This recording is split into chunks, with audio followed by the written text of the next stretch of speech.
Poros Palangga. Api membakar rumah berlantai 2 di Kabupaten Goa, Sulawesi Selatan. Dengan cepat, api membesar dan menyambar ke rumah lain. Kurang dari 1 jam, api menghanguskan 4 unit rumah warga.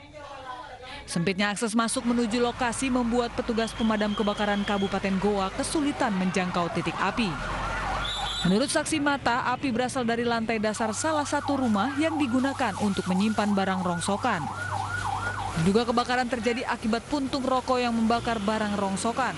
Kenapa? Rokok aja itu puntung rokok, nah tampung ini mah begini. Nah tampung itu kan ada buah. Biasanya akses, kemudian yang kedua travel time, waktu tempuh ya, waktu tempuh dari titik 0 sampai ke sini. Itu tidak terlalu jauh sebenarnya. Penyebab kebakaran masih diselidiki polisi. Namun akibat kebakaran ini arus lalu lintas sempat tersendat.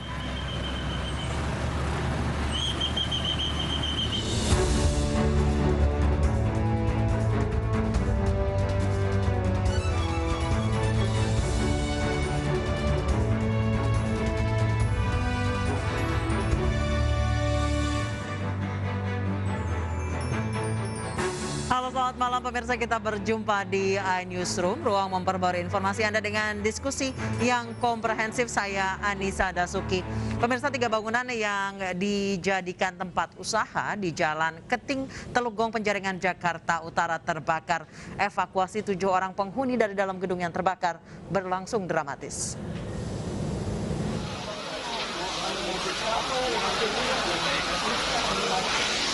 Api berkobar hebat membakar 3 bangunan yang dijadikan tempat usaha di Jalan Keting, Teluk Gong, Penjaringan, Jakarta Utara.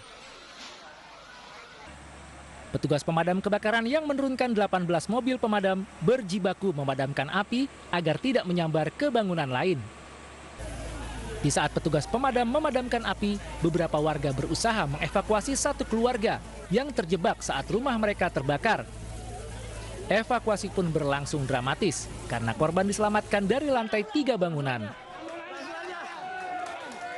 Korban pertama dievakuasi adalah seorang siswi. Korban langsung dibawa ke mobil ambulans. Kemudian 1 persatu korban lainnya pun turut diselamatkan. Mulai dari balita, anak kecil, hingga ibu dari korban. Total 7 orang berhasil dievakuasi yang terdiri dari 4 anak, 2 wanita dewasa, dan 1 orang pria dewasa yang terjebak di lantai 3 rumah mereka yang dijadikan gudang penyimpanan masker. Ketujuh korban ini kemudian dibawa ke rumah sakit. Saksi mata mengaku mendengar ledakan saat kebakaran terjadi. Mbak, dengar ledakan itu dari sebelah mana? Dari seberang sana, gudang seberang sana, gudang mes. Oh, gudang. Ya, Itu menurut Mbak apa sih Mbak yang meledak itu? kurang tahu persis nih kalau aliran listrik atau gas, saya juga tahu. Tapi kencang Mbak. Kenceng banget, letusannya memang kuat banget. Polisi masih menyelidiki penyebab kebakaran ini.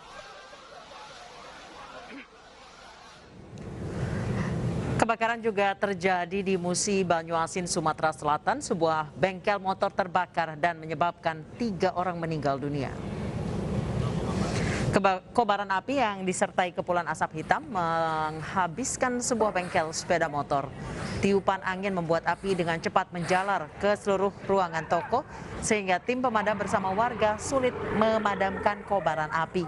Akibat kebakaran ini 3 orang meninggal dunia karena terjebak di lantai 2 toko. Korban adalah istri pemilik toko dan 2 anak.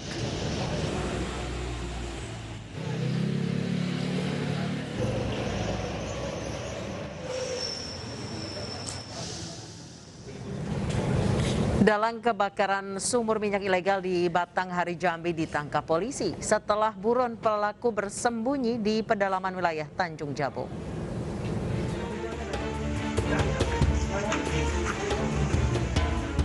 Inilah detik-detik saat aparat Dirkrimsus Polda Jambi menangkap salah satu pemodal sumur minyak ilegal yang meledak dan terbakar. Pelaku ditangkap saat bersembunyi di rumah kerabatnya di Tanjung Jabung, Jambi. Saat diinterogasi polisi, pelaku membantah dirinya kabur saat sumur tersebut meledak dan terbakar. Usai penangkapan, pelaku dibawa ke Polda Jambi untuk pemeriksaan lebih lanjut. Pelaku yang diduga menjadi salah satu pemodal dan juga otak dari kegiatan illegal drilling ini. Dan saat ini kepada yang bersangkutan sedang dilakukan pemeriksaan secara mendalam untuk melihat modus operandi dan motif yang melatar belakangi dilakukannya tindak pidana illegal drilling di wilayah Bungku ini. Sementara itu, memasuki pekan kedua pasca ledakan, sumur minyak ilegal di Batanghari belum juga padam. Meski ketinggian semburan api sudah berkurang, namun petugas masih mewaspadai potensi meluasnya titik api.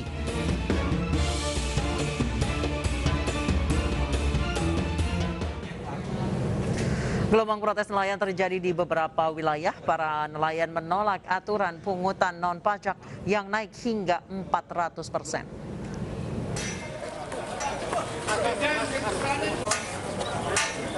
Puluhan nelayan dari Kabupaten Batang, Jawa Tengah mendatangi kantor Kementerian Kelautan dan Perikanan untuk menolak aturan baru tentang pungutan non-pajak dari KKP yang sangat merugikan nelayan. PP nomor 85 yang mulai berlaku 20 September lalu mengatur pungutan penerimaan negara bukan pajak naik hingga 400%. Nggak dapat hasil lah, kalau dibagi itu, kalau per tahun segitu itu nggak dapat hasil.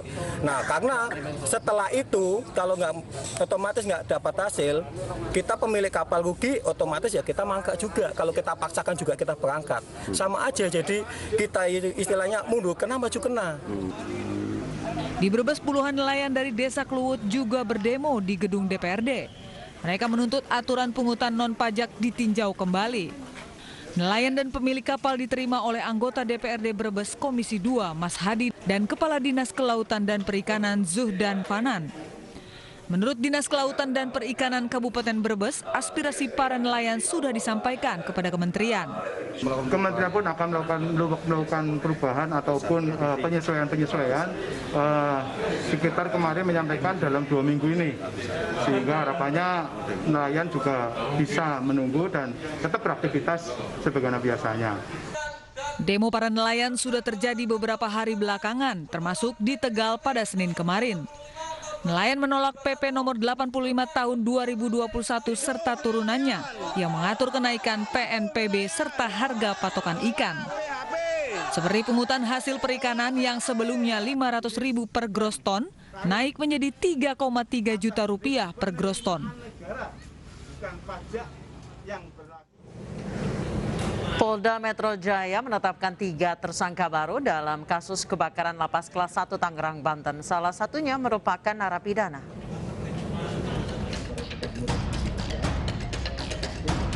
Polisi kembali menetapkan 3 tersangka terkait kebakaran lapas kelas 1 Tangerang, Banten.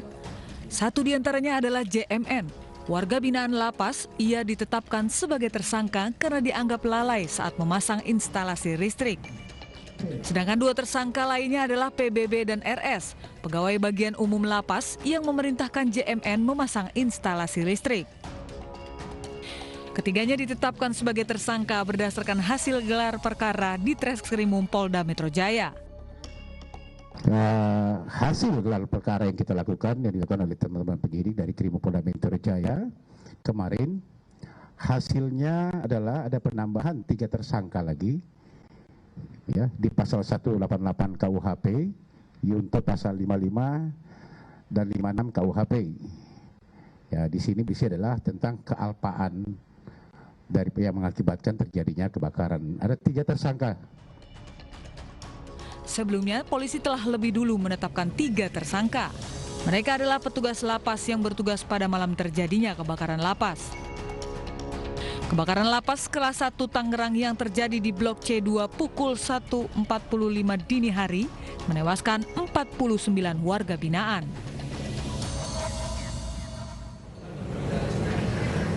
Terpidana kasus Red Notice Joko Chandra Irjen Napoleon Bonaparte menjalani pemeriksaan oleh Divisi Propam Mabespori. Napoleon telah ditetapkan tersangka kasus penganiayaan terhadap tersangka penistaan agama Muhammad KC bersama 4 orang lainnya.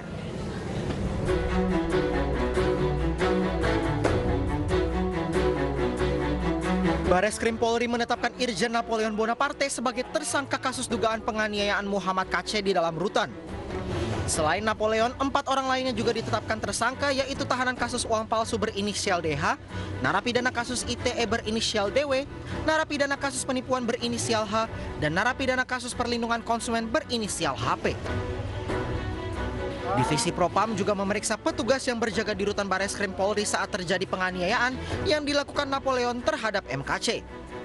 2 petugas jaga dan 1 kepala rutan Bareskrim terancam sanksi disiplin karena melanggar SOP penjagaan tahanan. Dan setelah gelar perkara telah ditetapkan tersangka terhadap kasus dugaan penganiayaan dan pengeroyokan terhadap saudara MK. Hasil gelar perkara telah ditetapkan tersangka sebanyak 5 orang atas nama NB, DH, DW, A, dan HP. Penyidik menerapkan kasus penganiayaan junto pengeroyokan sesuai dengan pasal 170 ayat 1. Kasus penganiayaan yang menjerat Napoleon Bonaparte berawal ketika MKC membuat laporan dugaan penganiayaan di rutan Bareskrim. KC mengaku mendapat penganiayaan dari sesama tahanan Bareskrim.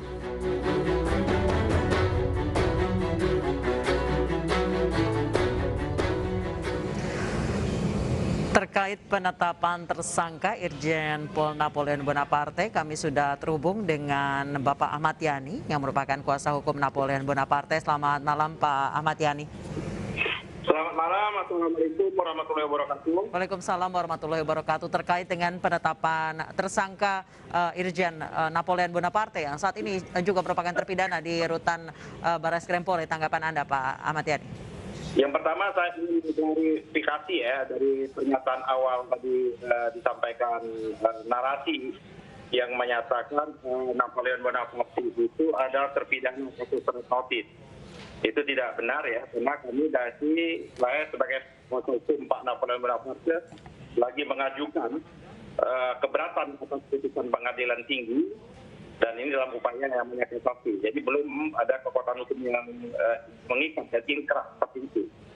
Jadi itu satu-satunya dalam kasus red notice yang dianggap red notice. Baik, ini terkait penetapan tersangka kasus penganiayaan MKC Pak. Ya tadi dalam awal kan disebutkan bahwa Napoleon terpidana kasus red notice. Makanya saya klarifikasi. Oke. Saya luruskan supaya nanti tidak menjadi persepsi yang keliru di tengah-tengah publik seperti itu. Baik. Karena satu-satunya yang kasus Joko Chandra ini tetap melakukan upaya perlawanan hukum adalah Irjen Napoleon Bonaparte. Di tengah pelaku-pelaku yang lainnya menerima dan mendapat diskon besar-besaran dari pengadilan tinggi seperti itu. Ya, yang kedua, kita juga belum bisa memastikan seperti itu, karena ini masih dugaan. Ya, kita akan ikuti saja apa yang dilakukan, apa yang telah dilakukan oleh Bareskrim, tentunya yang menetapkan 5 orang tersangka yang baru kita tahu.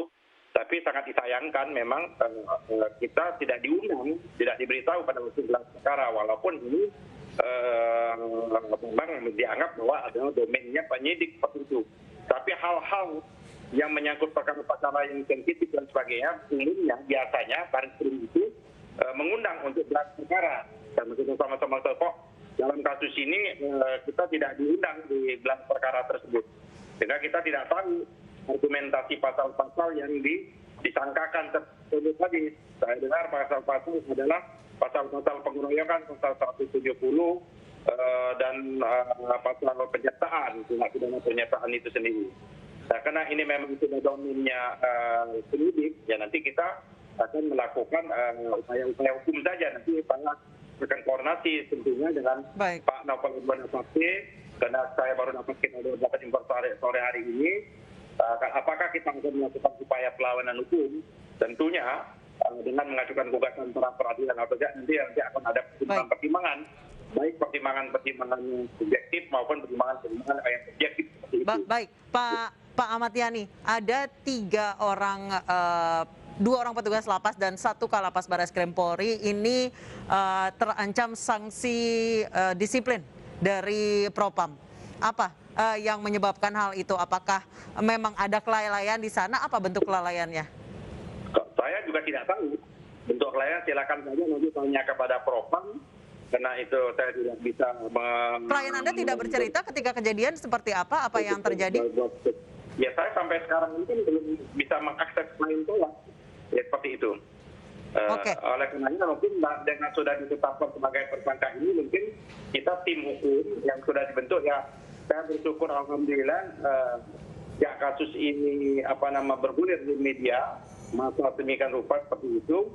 Banyak sekali kawan-kawan kita dari lawyer, baik penasihat hukum dan advokat itu yang menyatakan Pak Ahmad Yani. Untuk ya. Baik, Pak Ahmad Yani, apakah klien Anda dengan Muhammad KC ini satu sel? Tidak satu sel kan. Setahu saya tidak satu sel. Dan bahkan saya mendapat informasi sesungguhnya sudah terjadi penyelesaian dan damai, ya kan, kasus Muhammad KC dengan kawan-kawan ini. Walaupun kita tahu sesungguhnya tingkat penganiayaan ini tidak hanya kasus Muhammad Kiki, pada kasus-kasus yang lain juga terjadi di Barreskrim. Nah, pertanyaan saya kenapa kasusnya Muhammad Kiki ini yang sudah damai, Pak? Tadi Bapak mengatakan kasus ini sudah damai, berarti MKC cabut laporan gitu? Iya, saya sudah mendapat informasi MKC sudah buat pernyataan dan dia sudah berusaha untuk mencabut laporan dan sebagainya. Kapan, Pak? Karena itu kan saya nggak ngerti persis itu informasi yang saya dapat, informasi seperti itu. Bahkan NKC juga sudah buat pernyataan surat permohonan maaf kepada umat Islam atas perilaku dan sikap-sikapnya maupun individu-individusnya yang dinilai melakukan penodaan dan penistaan agama seperti itu. Baik. Pak Ahmad Yani, tadi Anda mengatakan bahwa klien Anda dengan Muhammad KC ini tidak satu sel. Bagaimana bisa terjadi penganiayaan? Apakah selnya tidak terkunci? Atau klien Anda mendapatkan akses langsung ke sel Muhammad KC? Sejak COVID, saya mendapat informasi dari mantan tahanan di sana. Iya, bagaimana Pak? Baik dari Sagana Nenggolan, maupun dari Pak Anton Permana, maupun dari Gus Nuril, seperti Gus Nur ya. Memang dalam keadaan COVID sekarang ini, memang sel-sel mereka itu tidak terkunci. Dan biasa mereka tidur di aula dan lain sebagainya seperti itu. Ya, nanti biarkanlah itu kan sudah masuk proses pembuktian nanti seperti itu, ya kan? Apa yang sesungguhnya yang terjadi seperti itu, apa yang sesungguhnya yang terjadi dan apa yang menyebabkan itu terjadi. Kan ini sebab harus ada lihat sebab akibat. Kita tidak bisa melihat bahwa itu melihat asapnya saja, tidak melihat apinya. Jadi harus kita betul-betul menyelesaikan persoalan ini, mendudukkan bahwa persoalan ini sebab akibatnya apa seperti itu. Karena saya kenapa terjadi ini, karena pada waktu itu dicoba dikonfirmasi dengan baik-baik kepada Kiki ini, tapi lagi-lagi Kiki itu mengulangi pernyataan narasi dan diksinya melakukan penistaan dan penodaan. Baik, terima kasih Pak Ahmad Yani, kuasa hukum dari Irjen Napoleon Bonaparte telah bergabung bersama kami di iNewsroom. Pemirsa, banjir bandang dengan material lumpur bercampur air bah menerjang kawasan permukiman Kampung Nelayan, Batang, Jawa Tengah. Diduga banjir terjadi karena adanya alih fungsi hutan.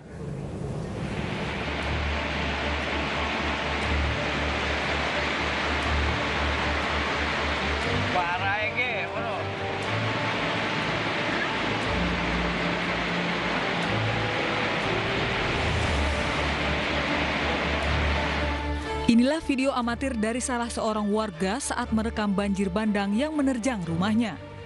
Banjir bandang dengan material air bah bercampur lumpur terjadi di pemukiman Kampung Nelayan, Pantai Celong, Mangunsari, Desa Kedaung, Batang, Jawa Tengah. Tingginya intensitas curah hujan mengakibatkan air mengalir begitu derasnya. Diduga banjir bandang terjadi lantaran lokasi yang dulu merupakan perkebunan hutan karet telah diubah menjadi kawasan industri proyek strategis nasional. Banjir hujan karena bendungannya jebol dari proyek. Banjirnya apa berarti? Banjirnya air sama latri. Lumpur ya? Lumpur. Berarti menggenangi sampai berapa senti Pak itu Pak?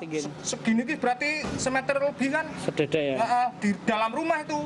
Kalau di sini lewat ini pintu sebelah Pak, 2 meter. Sementara itu dari pihak manajemen kawasan industri terpadu Batang mengaku pihaknya sudah mengantisipasi dengan membuat kolam retensi penampungan air, namun masih terkendala saluran pembuangan yang menuju ke pantai utara. Hujan, jadi memang kami masih ada satu pekerjaan untuk menyalurkan air dalam tampungan atau di kolam retensi yang menampung aliran yang masuk ke celong tersebut untuk dapat disalurkan ke pantai utara, laut pantai utara. Nah, saat ini kami masih menunggu izin dari DJKA. Selain terus melakukan upaya penanggulangan banjir, manajemen KITB juga berjanji akan memberi ganti rugi kepada 40 korban banjir bandang tersebut.